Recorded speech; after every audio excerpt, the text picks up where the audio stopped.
Hello दोस्तों, हमारा आज का टॉपिक है ब्याज निकालना सीखें। तो आज की इस वीडियो में हम लोग बैंक का ब्याज और गांव का ब्याज कैसे निकालते हैं, दोनों तरीकों को सीखने वाले हैं। तो आप इस वीडियो में अंत तक बने रहिए ताकि आपको कोई भी कन्फ्यूजन ना बने। तो चलिए स्टार्ट करते हैं।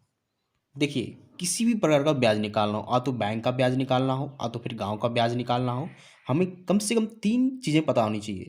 सबसे पहला चीज़ है मूलधन, यानी मूलधन यानी कि जितना ऋण होता है वो पता होनी चाहिए। देखिए यहाँ मूलधन 1500 रुपये है।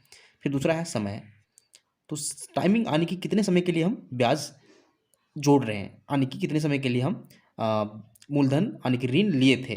तो फिर थर्ड बात जो है, थर्ड चीज़ें वो दर है, दर जो प्रतिशत में होता है। तो 3 चीज़ें हमें पता होनी चाहिए, मूलधन, समय और दर। तो देखिए, इसमें बैंक का ब्याज और गांव का ब्याज में जो मेन डिफरेंस है, मुख्य अंतर है, वह दर में अंतर होता है। दर, देखिए, बैंक का जो ब्याज होता है, जो दर होता है, वो वार्षिक होता है। वार्षिक यानी कि आपके बैंक का ब्याज का जो होता है वो साल के हिसाब से होता है, और गांव का ब्याज जो होता है वो होता है मासिक, यानी कि मंथली वाइज, मासिक। तो देखिए, मेन अंतर यही है कि बैंक में वार्षिक ब्याज का दर होता है और गांव का जो ब्याज का दर होता है वो मासिक होता है। तो अब दोनों तरीकों को हम लोग सीखेंगे क्वेश्चन को सॉल्व करके। देखिए सबसे पहले हम बैंक का ब्याज निकालेंगे। तो हमें दिया गया है मूलधन 1500, समय 5 महीना और दर 4%। तो देखिए इसका जो फार्मूला होता है ब्याज का, उसे लिखेंगे सबसे पहले। तो इसका फार्मूला होता है साधारण ब्याज बराबर, साधारण ब्याज बराबर, देखिए, मूलधन, मूलधन गुना समय फिर गुना दर, और नीचे बटा में फिर 100 होता है, यानी कि बटा में 100। मूलधन गुना समय गुना दर बटा 100 होता है, यह साधारण ब्याज का फॉर्मूला होता है। तो देखिए सबसे पहले मूलधन देखिए कितना है, 1500 है। तो उसे लिखेंगे मूलधन बराबर 1500, फिर गुना है, समय कितना है 5 महीना। लेकिन ध्यान दीजिए, यहाँ ब्याज का दर जो बैंक में होता है सो वार्षिक होता है, लेकिन हमें 5 महीने का ब्याज निकालना है। तो सबसे पहले महीना को हम वर्ष में चेंज करेंगे, यानी कि इस 5 महीने को हम वर्ष में चेंज करेंगे। कैसे?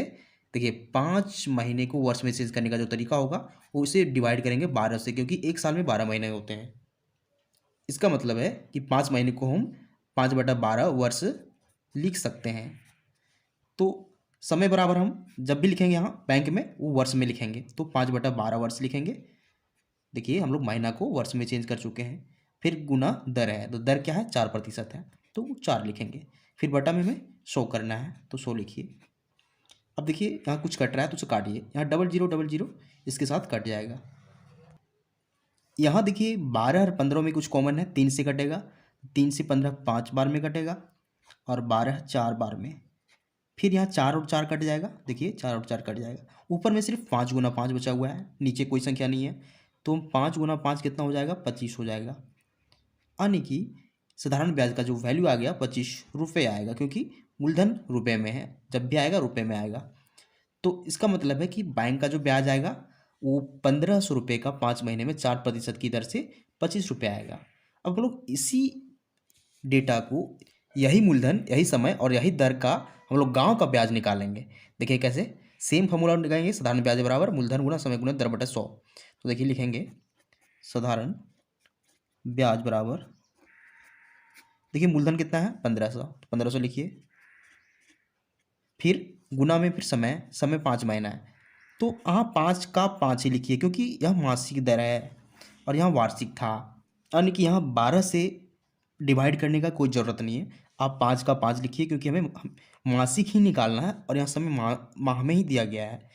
तो अब 5 लिख चुके हैं समय का वैल्यू, गुना दर लिखेंगे तो दर 4% है, तो गुना 4 लिखेंगे। फिर बटा में हम लोग 100 लिखेंगे। यहाँ डबल जीरो फिर से कट जाएगा। देखिए ऊपर में सिर्फ संख्या बची हुई है, नीचे कोई संख्या नहीं है, तो गुना कर देंगे। 15 पचे 75 होता है, 75 गुना 4 जो हो जाएगा वह 300 हो जाएगा, 300। और यह रुपए में होगा क्योंकि ब्याज है, यानी कि गांव का जो ब्याज का जो वैल्यू आ रहा है 300 रुपये आ रहा है, और बैंक में क्या आ रहा था 25 रुपये आ रहा था। तो कितना डिफरेंस है, 25 और 300 में काफ़ी डिफरेंस होता है। और यह जो मेन अंतर बन रहा है 25 और 300 का, वह इसके कारण बन रहा है, यहाँ वार्षिक दर है, यहाँ मासिक दर है। इसी वजह से दोनों के वैल्यू में अंतर है, यहाँ 25 रुपये है, यहाँ 300 रुपये है, यानी कि समय सेम है, 5 महीने का ही हमें निकालना है दोनों स्थितियों में। लेकिन यहाँ एक में बैंक के ब्याज में सिर्फ 25 रुपये बन रहा है, यानी कि अगर हम 1500 रुपये जमा करते हैं 5 महीने के लिए तो सिर्फ हमें 25 रुपये मिलेंगे ब्याज के रूप में। और अगर गांव का ब्याज हम अगर हिसाब करें तो हमें 300 रुपये मिल रहे हैं ब्याज के रूप में। तो ये तरीका होता है गांव का ब्याज और बैंक का ब्याज निकालने का। तो उम्मीद करते हैं आपको मेथड समझ में आ चुका होगा। तो अगर वीडियो पसंद आता है वीडियो को लाइक कीजिए, चैनल को सब्सक्राइब जरूर कीजिए। Thank you.